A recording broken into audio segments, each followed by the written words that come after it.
আমার মনে হয় পলির কাছে যদি এরকম অভিযোগ থেকে থাকে তাহলে পলি এইভাবে ইন্টারভিউ না দিয়ে পলি সরাসরি মামলা করা উচিত ছিল। এখন আপনার কাছে প্রমাণ নাই, আপনি যদি অনেকের ভাষায়, আবার আমি বলছি, কারণ আমি কাউকে বলবো না যে ভাইরাল হইতে পারবে না, এটা তার একান্ত ব্যক্তিগত ব্যাপার, এটা যার যার নিজস্ব পলিসি, কিন্তু অনেকের ভাষায় পলি ভাইরাল হওয়ার জন্য এইসব বক্তব্য দিচ্ছেন এবং তিনি কথা বলছেন। যদি ওনার প্রমাণই থাকতো তাহলে তো উনি মামলা করতেন। এই যে পলিয়া পায়া বলতেছে যে 103 জনকে পালিত কুত্তা বলছে, হ্যাঁ, যে 103 জন পালিত নিপুণের পালিত কুত্তা, আমাদেরকে বলে দিয়েছে শিল্পী সমিতি নির্বাচনটা নিয়ে কিছু বলবেন? দেখেন, শিল্পী সমিতির নির্বাচন, জায়েদ তখন থেকে এই নির্বাচনে অংশগ্রহণ করছে, এটা শিল্পী সমিতির নির্বাচন হয় না, এটা টাকার নির্বাচন হয়ে গেছে। FBCCI থেকে শুরু করে বিভিন্ন বড় বড় সংগঠনগুলোতে আমরা যেটা শুনি, আমরা তো আর তদন্ত করি না বা গোয়েন্দা না, কারণ দেখা গেল সংগঠন বলবে ভাই আপনি আমাদের বিরুদ্ধে বললেন কেন। আমরা যা শুনি বা দেখি যে এরকম বড় বড় প্রতিষ্ঠানগুলোর নির্বাচনে টাকা ছড়াছড়ি হয়, তো তেমনি FDC একটা সমিতি, এটাতে টাকা ছড়াছড়ির কোনো দরকারই নাই। কিন্তু নিপুণ আর জায়েদ খান যে চর্চা শুরু করে দিয়ে গেছে তারই ধারাবাহিকতা এখন বাকিরা পরিচালনা করছে। এখন যেহেতু টাকাটা দিতে কেউ দেখছে না ওইভাবে, বা প্রমাণ থাকলেও অনেকে দেশের সংস্কৃতির কারণে বা সামাজিকতার কারণে প্রকাশ করছে না, কিন্তু এই চর্চাটা খারাপ। আমি মনে করি আগামী নির্বাচনের আগে যারা প্রার্থিতায় নির্বাচিত হবেন তাদেরকে এখন শপথ করানো উচিত যে তারা কেউ বা তাদের পক্ষে কেউ আর টাকা ছড়াবে না, তাহলে একটা সুন্দর নির্বাচন হবে। 3 জন যে শিল্পী, যারা মানে শিল্পী সমিতির সদস্যদের বহিষ্কার হয়েছিল, জানেন ওই 3 জনকে সে বলছে যে নিপুণের পালিত কুত্তা। কাউকে কারো বলার অধিকার নাই, বলার নাই, থাকতেই পারে তার ভক্ত ভাই, সে টাকা দিয়ে ভক্ত বানাক, ভালোবাসা দিয়ে বানাক, যে বা দলীয়ভাবে বানাক, অন্যরা কেন পারছেন না? উনি যদি 103 জন পারে, আমার তো মনে হয় যে পলির 203 জন পারা উচিত, কারণ পলি অনেক মানে একসময় জনপ্রিয় অভিনেত্রী এবং মাশাআল্লাহ এখনো তো পলি দেখতে সুন্দর, তাহলে পলি কেন পারে না? এখন আপনি পারেন না বলে আরেকজনটা কুত্তা বিলাই টিলাই বলে ফেলবেন, এটা আমি পছন্দ করি না।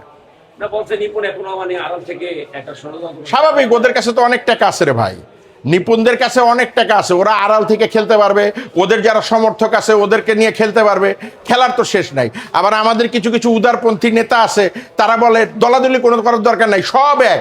তাই 17 বছর ফিরে দেখ, যারা রাজপথে কষ্ট করছে, যারা কাজ পায় নাই, আমি যে চাকরিচ্যুত হয়েছি, আমার এই যে এত বছরের বেতন, এগুলো ফিরে দেখ, এগুলো তো ফিরে দিতে পারবে না, তো এত উদার কথা বলে তো লাভ নাই। আমি পলিসহ যারা কথা বলছেন, আপনাদের কাছে যদি প্রমাণ থাকে আপনারা প্রমাণ সহ হচ্ছে গিয়ে ব্যবস্থা নেন, আর যদি আইনি ব্যবস্থা না নেন তাহলে খামাখাই চিল্লাচিল্লি করে আপনাদের ক্ষতি করেন না।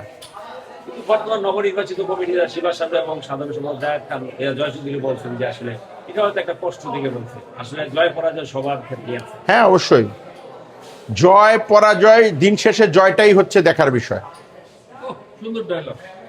যিনি বিজয়ী হবেন তার গলায় সবাই ফুলের মালা দিবে, এটাই মূল কথা। এখন কিভাবে বিজয় ছিনে আনবেন সেটা তো আপনার ব্যাপার। আপনি কিভাবে চেয়ার দখল করবেন এটা কি অন্য কেউ শিখাই দিবে? এখন আপনি চেয়ার দখল করতে না পেরে যতই কাদা ছোড়াছুড়ি করেন, যদি জিতে যান কাদা ছোড়াছুড়ি করে তাইলে ঠিক আছে, আর যদি না জিতেন তাহলে কাদা ছোড়াছুড়ি করে লাভ কি ভাই?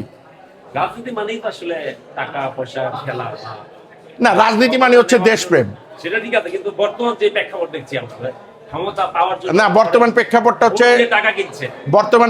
হচ্ছে 17 বছরের চর্চা। বিগত 17 বছরে মানুষকে এমন জায়গায় নিয়ে গেছে, রাজনীতি মানে টাকা কামাইতে হবে, রাজনীতি মানে ক্ষমতা লাগবে, রাজনীতি মানে জোর করে চেয়ার দখল করতে হবে।